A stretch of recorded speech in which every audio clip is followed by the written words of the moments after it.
Bagi saya putusan MK kemarin itu sama sekali tidak menguntungkan anak-anak muda. Bahkan dia merugikan. Bagaimana Pak Prabowo berkali-kali menyampaikan bahwa dia kontra terhadap teman-teman media yang meliput. Bagaimana dia terlihat tidak suka ketika didesak-desak dalam debat dan lain sebagainya. Bagaimana Mas Gibran kemudian tidak berhasil menjawab kegelisahan masyarakat di beberapa titik yang didatangi. Bagi saya ini menutup pintu dialog antara pemimpin dan masyarakat. Sudah pasti pemerintahannya tidak akan demokratis karena pintu-pintu keran media ditutup, kebebasan berekspresi terancam dan lain.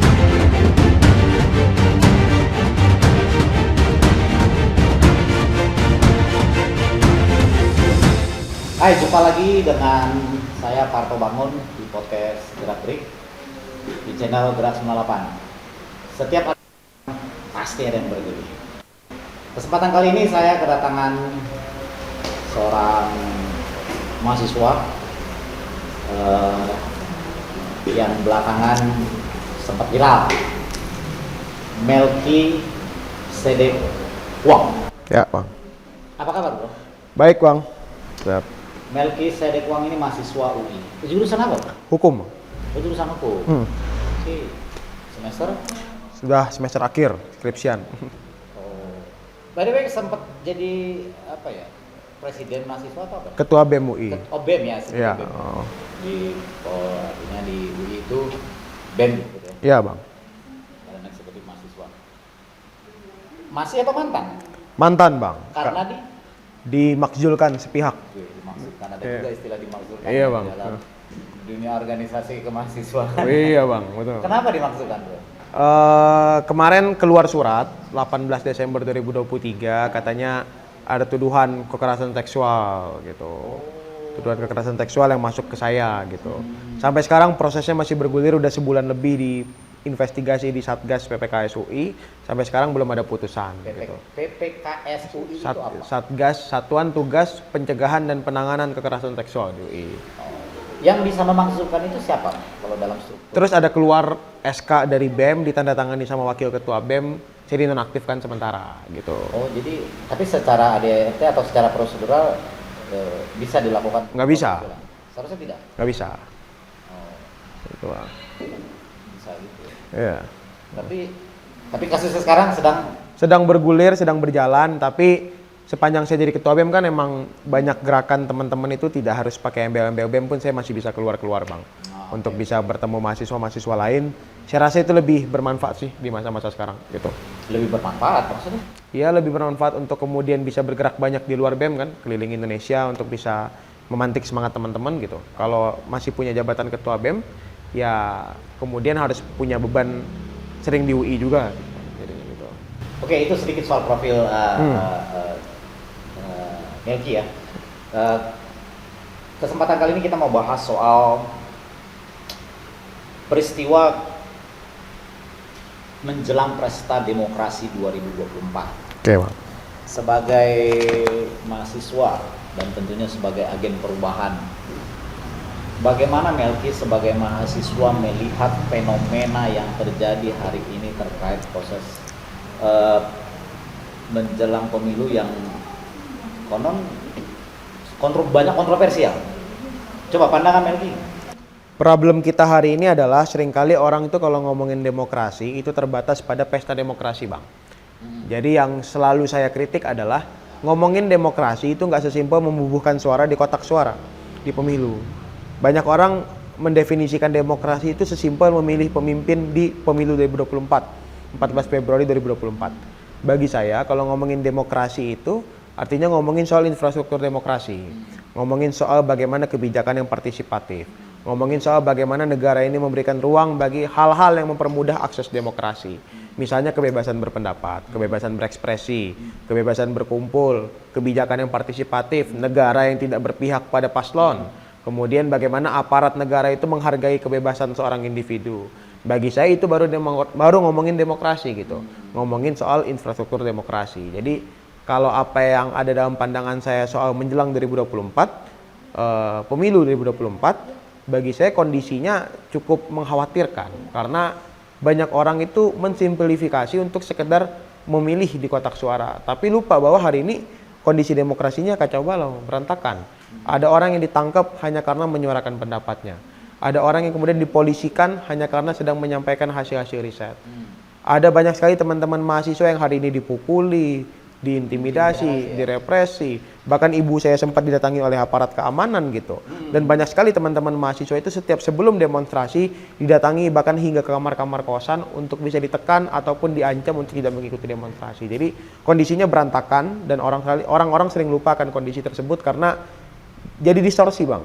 Karena melihat situasi pemilu. Oke, balik. Tadi agak saya tertarik dengan, saya mencoba meng-highlight tadi diintimidasi dan fakta, ya berita yang beredar juga kita baca bahwa Melki sempat diintimidasi juga atau sempat disebut saja diteror. Orang tua disambangi, orang tua di Kalimantan loh. Di Pontianak, Kalimantan Barat. Ya. Itu kenapa pada saat pasca mungkin Melki aksi atau ada statement barangkali atau kenapa? Jadi 16 Oktober 2023 kemarin itu kan keluar putusan MK nomor 90, Bang. Yang kemudian memberikan karpet merah bagi Gibran Raka Buming Raka untuk mencalonkan diri jadi wakil presiden hari ini kan. Kami sebagai mahasiswa tidak kontra Gibran. Kami tidak kontra siapapun yang kemudian memilih jalur-jalur politik sebagai jalur perjuangan. Bagi kami, putusan MK kemarin cacat hukum. Inkonstitusional gitu. Bagi kami dia tidak menguntungkan anak muda setitik-titiknya pun gitu. Bagi kami dia cacat prosedural karena dia melanggar tugas-tugas MK yang seharusnya menjadi negatif legislator. Itu adalah open legal policy, wewenang dari DPR. Sehingga kita melaksanakan aksi-aksi besar untuk kontra putusan MK tersebut. Bahkan di hari yang sama putusan itu keluar, Bang, sorenya kami sudah konferensi pers di depan gedung Mahkamah Konstitusi gitu.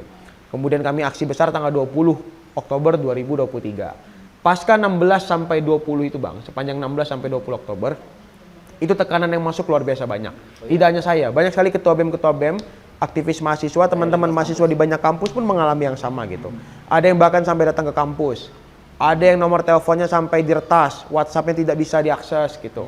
Ada yang kemudian diikuti sampai ke rumah atau di kos dan lain sebagainya gitu. Kalau saya sampai ditelepon berkali-kali diminta untuk tidak melakukan gerakan gitu. Pertama-tama diimingi nominal, ketika kita menolak baru kemudian ada ancaman-ancaman lainnya sampai ibu didatangi di rumah. Gitu. Oke, sebentar, saya potong. Saya mengutip sedikit, ada nominal. Ada muncul angka. Nominal kan ini pasti uang kan? Uang. Jadi ibaratnya diberikan uang sebagai uang diam atau pemungkaman barangkali ya? Iya, bahasanya uang jajan, tapi kalau keseringan jajan kan jadi diam, Bang. Oke. Praktek-praktek seperti ini dilakukan ya? Dilakukan, Bang. Itu ada upaya penggalangan yang seringkali dilakukan oleh aparat keamanan. Apa sih menurut Melki, apa sih kekhawatiran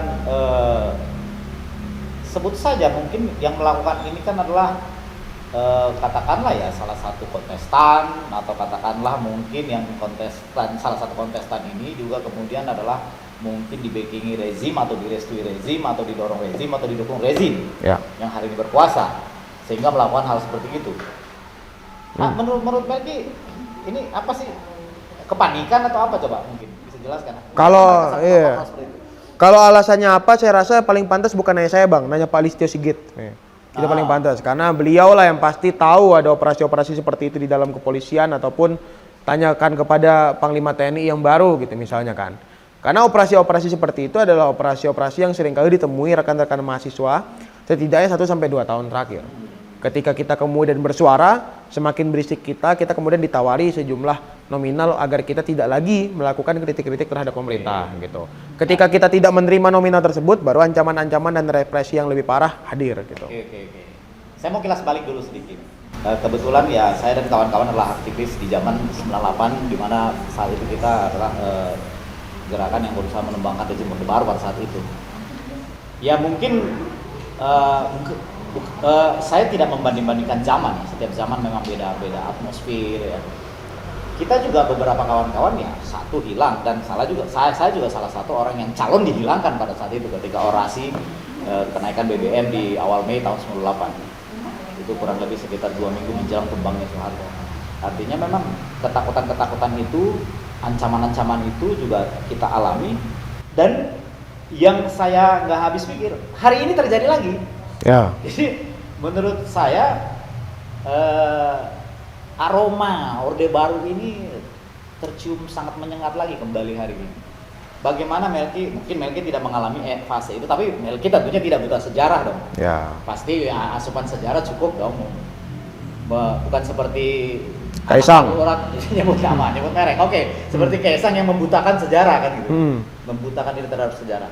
Menurut Melki, kisah kawan-kawan 98 dengan peristiwa bagaimana menghadapi tirani Orde Baru dengan hari ini menurut kita bagaimana? Menurut jadi Gibran itu, menurut Melki gimana? Kalau ditanya Bang, kan tadi Bang Parto bilang ini aroma Orde Baru menyengat kan. Kalau bagi saya ini bukan menyengat lagi karena sekarang memang sudah Orde Baru Bang. Oh. Gitu. Jadi emang kondisinya hari ini sama seperti Orde Baru. Kalau dulu Bang Parto mungkin di tahun 98 memperjuangkan tolak dui fungsi ABRI, hari ini kita bisa melihat bagaimana ada pejabat TNI aktif yang ditempatkan di pos-pos sipil. Gitu. Kalau dulu Bang Parto bilang tegakkan supremasi hukum, hari ini kita bisa melihat kita ini udah bukan negara hukum lagi, ini negara kekuasaan. Hukum dipakai untuk untuk memperpanjang kekuasaan dipakai untuk mengubah hukum seenaknya gitu. Jadi semua tuntutan-tuntutan reformasi itu bagi saya hari ini seakan-akan tidak dijalankan oleh kekuasaan. Jadi kalau kemudian dikatakan sebagai apakah ini aroma Orde Baru menyengat dengan kencang, nyata-nyatanya beberapa tahun terakhir kita sudah masuk, bukan lagi ke halaman, ini sudah di bilik rumahnya Orde Baru. Di bilik rumahnya Orde Baru. Iya. Nah yang menarik podcast sebelum ini kita juga kedatangan tamu seorang tokoh yang kita bilang tokoh hebat lah, seorang aktivis juga, Mas Faisal Basri juga berpendapat demikian bahwa Orde Baru tidak bangkit. Orde Baru memang masih hidup sampai sekarang. Ya. Katakan begitu ya. Betul Bang. Menurut pandangan Melki, bagaimana kemudian pemilu hari ini dengan ya tadi Melki sudah menyebut munculnya seorang cawapres yang menabrak konstitusi, tentunya barangkali sebenarnya tidak legitimate ya. Ya. Kemudian apa presiden buruk mungkin ke depan ketika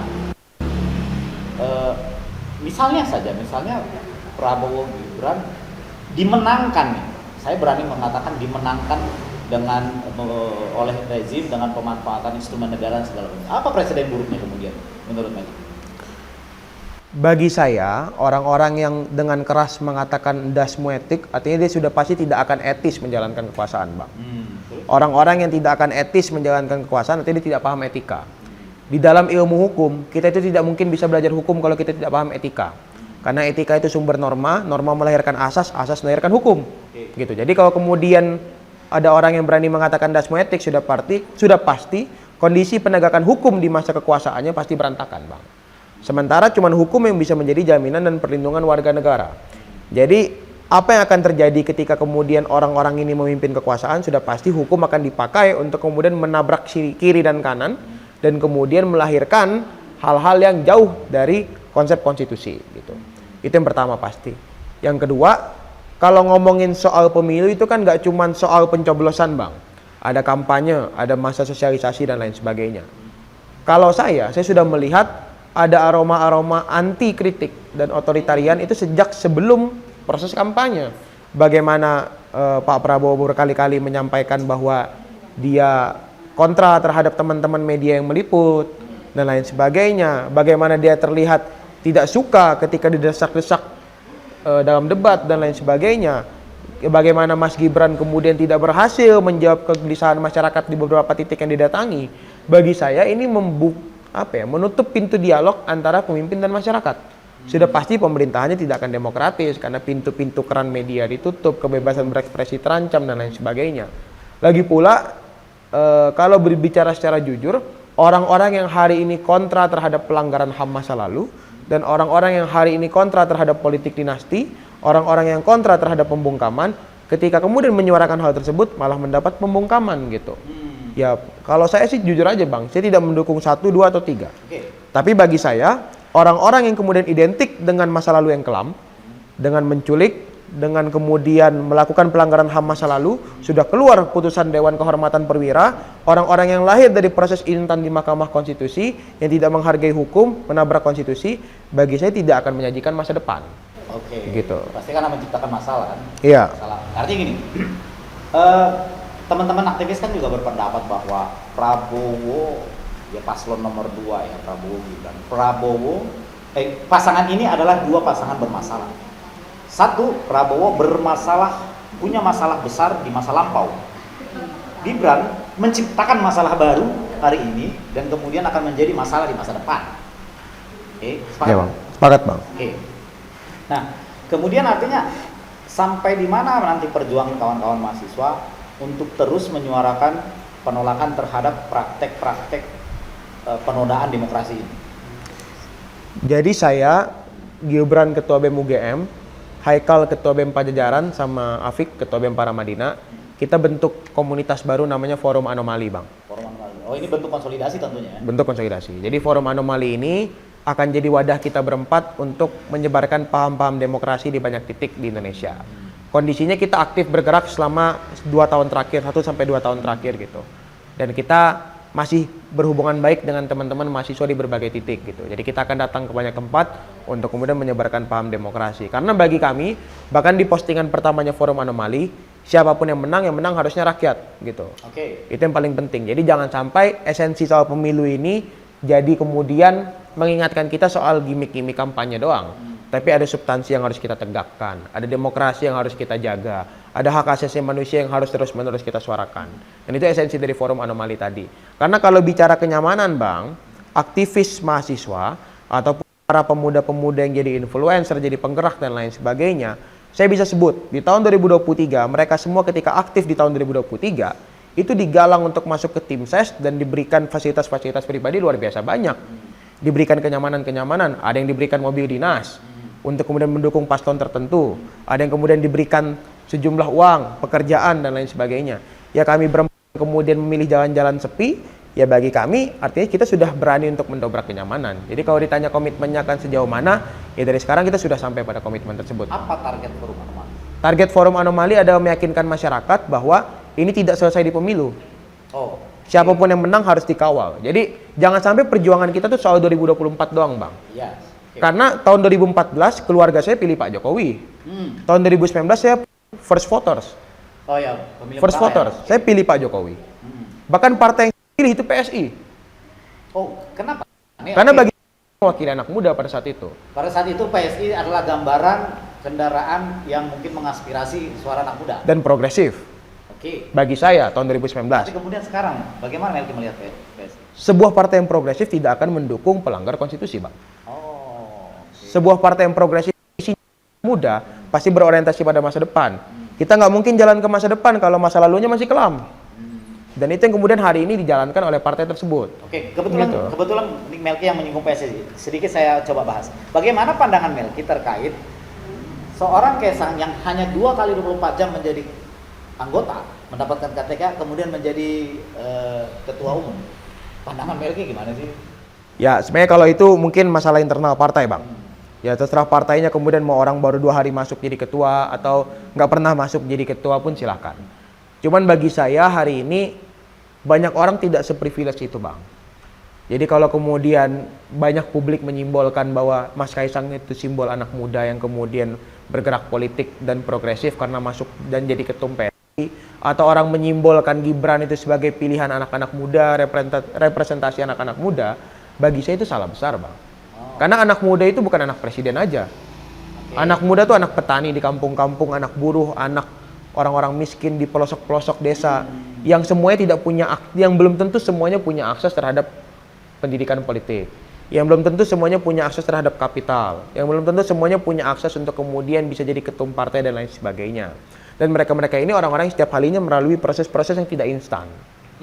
Bagi saya, orang-orang yang melalui proses-proses instan, apalagi menjual narasi sesat bahwa mereka representasi anak-anak muda, justru tidak mewakili anak-anak muda di seluruh Indonesia yang hari ini berjuang keras untuk kemudian bisa sampai pada pucuk pimpinan gitu. Oke, jadi berarti kesimpulannya bahwa sebetulnya Gibran di mana dikemas dijual oleh paslon 02 sebagai representasi tempat wadah aspirasi anak muda yang memperjuangkan mungkin harapan-harapan anak muda, ternyata tidak ya?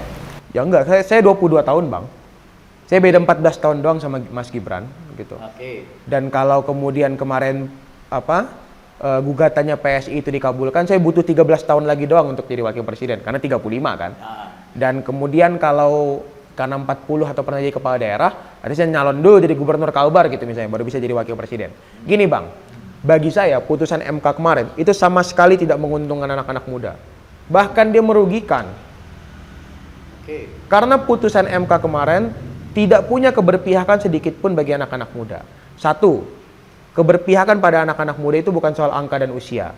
Ini mau umurnya 36, 22, 25, kalau dia tidak punya keberpihakan bagi anak-anak muda, dia belum muda, Bang. Dia sekedar orang yang berusia muda tapi dengan pikiran-pikiran tua. Kedua, anak-anak muda itu pasti berpihak pada sesuatu yang menguntungkan anak muda di masa depan. Konstitusi itu, Bang, jaminan kesepakatan negara dan warganya untuk menjamin bahwa negara itu memberikan apa pada warga negaranya dan warga negaranya memberikan apa pada negara. Makanya konstitusi dijaga sebagai kesepakatan bersama. Kalau kemudian konstitusi itu ditabrak demi kepentingan segelintir golongan dan kemudian membuat narasi sesat bahwa ini menguntungkan anak-anak muda, artinya justru anak-anak muda itu tidak mampu menjaga masa depan anak-anak muda lainnya karena dia menabrak konstitusi. Jadi sudah pasti keberpihakannya pada anak-anak muda diragukan. Yang ketiga, yang terakhir, kalau kemudian kita mikir bahwa oke lah, anak muda itu soal usia. 36 itu keberpihakan pada anak-anak muda. Putusan MK kemarin, Bang, tidak mengubah satu angka pun soal usia.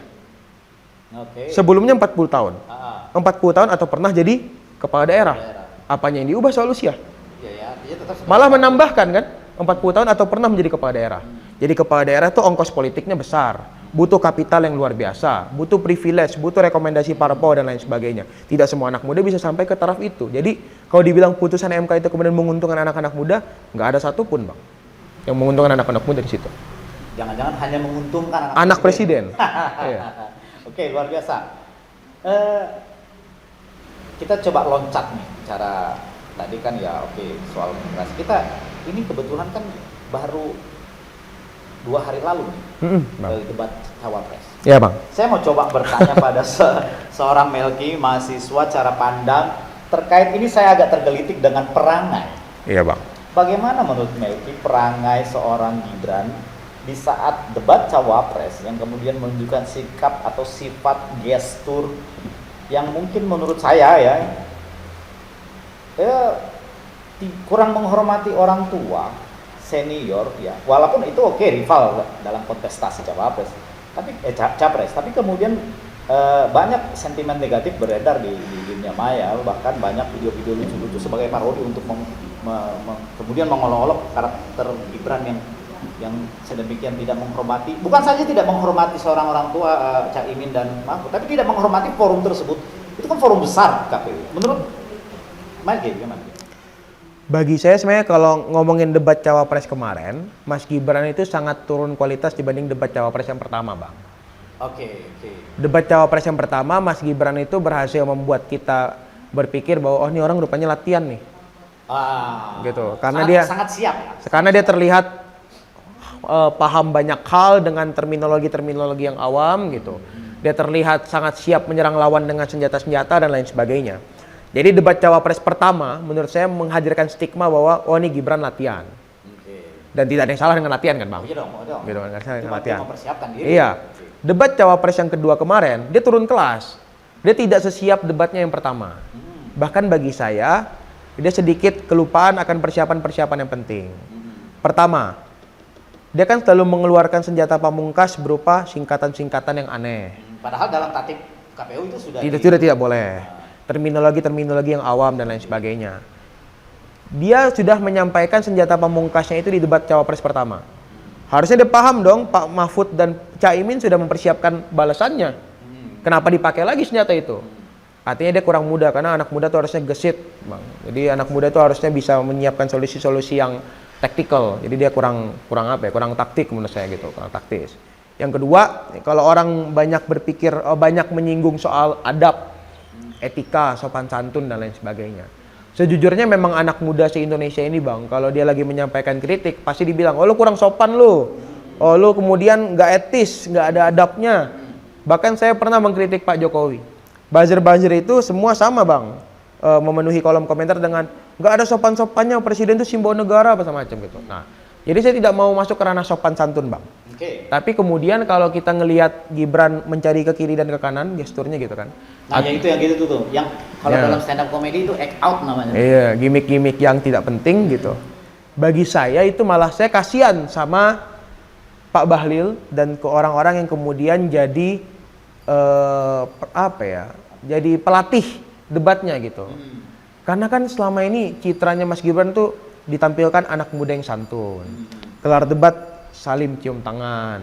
Gitu. Kemudian apresiasi anak muda yang mempraktekkan etika Jawa dengan maksimal gitu. Dengan dia mencari kiri kanan, jinggung, nyentil-nyentil dan lain sebagainya. Justru citra santun yang selama ini dihadirkan hilang, Bang. Kalau bagi saya, Bang ya, semua jokes-jokesnya Gibran di debat Cawapres kedua kemarin, gimmick-gimmick gestur-gesturnya, nggak ada yang lucu, malah cringe. Oh ya? Ya. Tapi banyak, oke, mungkin apa jangan-jangan versi mereka itu versi mereka. Iya, Bang. Ini sebetulnya adalah gimmick yang mudah diserap anak muda hari ini. Oh enggak. Hari ini. Ibarat stand up comedy itu nggak ada punchline-nya, Bang, gitu. Oh. Itu nggak ada klimaks-klimaksnya, kita ketawa di situ. Itu kayak orang pengen bercanda tapi nggak pernah bercanda, socially awkward itu setiap harinya tuh Mas Gibran gitu. Jadi nggak jelas lah, itu nggak mau ngelucu nggak berhasil, mau bikin sebel nggak berhasil, mau bikin apa ya, mau bikin asik juga enggak. Dia asik tapi asik sendiri, Bang, gitu. Jadi garing gitu. malah ya? Garing, cringe itu. Nggak jelas itu, Bang, menurutnya. Oke. Kita kembali lagi ke coba persoalan yang lebih serius terkait kondisi demokrasi hari ini. Sejauh mana konsolidasi mahasiswa seluruh Indonesia, ini kan pandangan Melki sebagai mahasiswa di Jakarta, terhadap konsistensi gerakan ini dalam memperjuangkan demokrasi yang kemudian sudah mulai dicacat lah. Bagaimana kira-kira?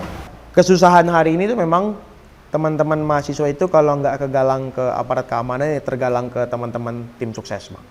Itu problemnya gitu. Jadi banyak sekali teman-teman kita itu yang hari ini diem, tidak hanya karena tergalang ke aparat keamanan, pasti juga tergalang ke teman-teman tim sukses gitu. Dan jumlah sedikit orang-orang yang tidak tergabung ke keduanya ini kayaknya harus dimanfaatkan, Bang. Dan sebenarnya kalau dibilang mahasiswa hari ini diem-diem doang, jawabannya juga enggak. Karena teman-teman Makassar itu setiap minggunya masih bergerak, Bang. Teman-teman iya. Teman-teman Jogja itu setiap harinya diskusinya makin hari makin progresif. Bahkan Gejayan Memanggil itu sudah mengeluarkan publikasi turunkan Jokowi gitu. Oh, sudah mulai ya? Sudah mulai. Teman-teman Solo itu kemarin saya ke Solo 18 Desember untuk aksi demokrasi jagung di sana gitu. Demokrasi jagung itu sudah 3 kota, Bang. Surabaya, Jogja dan Solo. Dan Makassar kemarin gitu. 4 kota artinya. Jadi akan berkeliling Indonesia lagi gitu. Forum Anomali akan menjangkau Jawa gitu. Tanggal berapa ya? Tanggal 18 kemarin di Makassar, tanggal 19 di Parepare, tanggal 26 di Malang, tanggal 28 di Solo, tanggal 29 di Madura. Jadi konsolidasi mahasiswa hari ini sudah sangat hampir mencapai titik puncak sebenarnya, Bang. Oke, berarti eskalasi isu sudah sampai pada level turunkan Jokowi. Sudah sampai, Bang. Apa alasan? Sebut poin-poin yang paling, katakanlah ya, poin-poin yang paling ini alasan mengapa Jokowi harus diturunkan. Mahasiswa di beberapa titik di Indonesia tuh akhirnya sampai pada kesimpulan turunkan Jokowi, pemakzulan, impeachment dan lain sebagainya. Menurut saya karena satu itu wacana yang legal, Bang. Berkhianat pada negara dan konstitusi, melakukan tindakan-tindakan yang kemudian kalau saya nggak salah ya tidak sesuai etika, norma, pelanggaran etik dan lain sebagainya, itu bisa dilihat di situ, Bang. Jadi pasal 7B itu sudah mengatur hal-hal yang kemudian membuat seorang presiden itu bisa dimakzulkan. Kondisinya hari ini ya apakah kita sudah sampai pada alasan-alasan itu? Saya rasa sudah gitu. Oke, pertanyaan pamungkas. Akan ada aksi besar untuk tumbangkan Jokowi? Pasti. Pasti. Pasti. Kapannya tidak bisa kita sampaikan sekarang karena memang masih konsolidasi. Ya. Jangan pula muncul hari ini kemudian dimitigasi oleh rezim. Betul. Luar biasa. Siap. Melki, diskusi yang cukup menarik. Sayang waktu yang terbatas ya. Siap. Banyak sebenarnya yang bisa kita diskusikan kemudian. Tapi pesan terakhir nih Melki. Closing statement dari seorang Melki, seorang mahasiswa, seorang agen perubahan, anak muda hari ini. Pesan dong Melki untuk publik, khususnya mungkin generasi muda terkait menghadapi kondisi demokrasi hari ini. Ya. Orang-orang muda itu tidak hanya didefinisikan sebagai orang-orang yang berusia muda gitu. Orang-orang muda itu tidak hanya didefinisikan sebagai orang-orang yang baru lahir kemarin sore. Tapi orang-orang muda itu artinya orang-orang yang punya keberpihakan bagi anak-anak muda. Berpihak bagi anak-anak muda artinya berpihak pada masa depan. Tidak mungkin kita bisa mengukir masa depan yang indah kalau masa lalunya masih kelam dan berantakan. Artinya orang-orang muda itu punya beban untuk kemudian menjamin orang-orang yang hadir dan kemudian merusak masa lalu tidak lagi merusak masa-masa depan. Gitu. Jadi orang-orang yang masih berusia muda dan orang-orang yang betul-betul berpihak pada anak-anak muda, artinya paham bahwa kita harus menjaga hukum, menjaga hak asasi manusia, menjaga demokrasi, dan menjaga due process of flow. Karena hanya 4 hal itu yang kemudian bisa menjamin kita punya masa depan yang baik.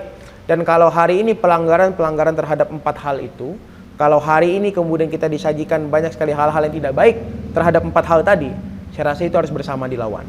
Orang-orang yang kemudian berani memutuskan buat melawan, artinya orang-orang yang setiap harinya akan mencapai bahaya-bahaya baru, Bang. Karena saya sampai pada kesimpulan bahwa orang yang hari ini dengan berani menyuarakan sesuatu sudah pasti sewaktu-waktu akan kena sesuatu.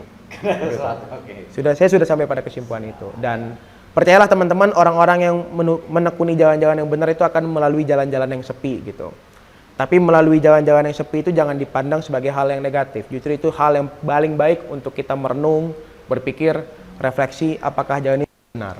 Dan percayalah kebenaran akan menemukan jalannya sendiri. Jadi jangan takut teman-teman. Orang-orang yang memang melalui jalan-jalan yang gelap pasti akan diikuti oleh orang-orang yang gelap gitu. Pembungkaman, intimidasi, ancaman dan lain sebagainya akan terjadi, tapi percayalah kebenaran akan menemukan jalannya sendiri gitu, Bang. Luar biasa. Thank you Melki. Siap, Bang. Sampai ketemu mungkin di tempat atau di diskusi berikutnya. Siap. Luar biasa. Thank you, Bang. Baiklah, akhirnya kita mengakhiri diskusi ini. Kembali di podcast selanjutnya. Jangan lupa subscribe, komen, like, dan share untuk konten-konten agar kita bisa lebih produktif selanjutnya. Terima kasih.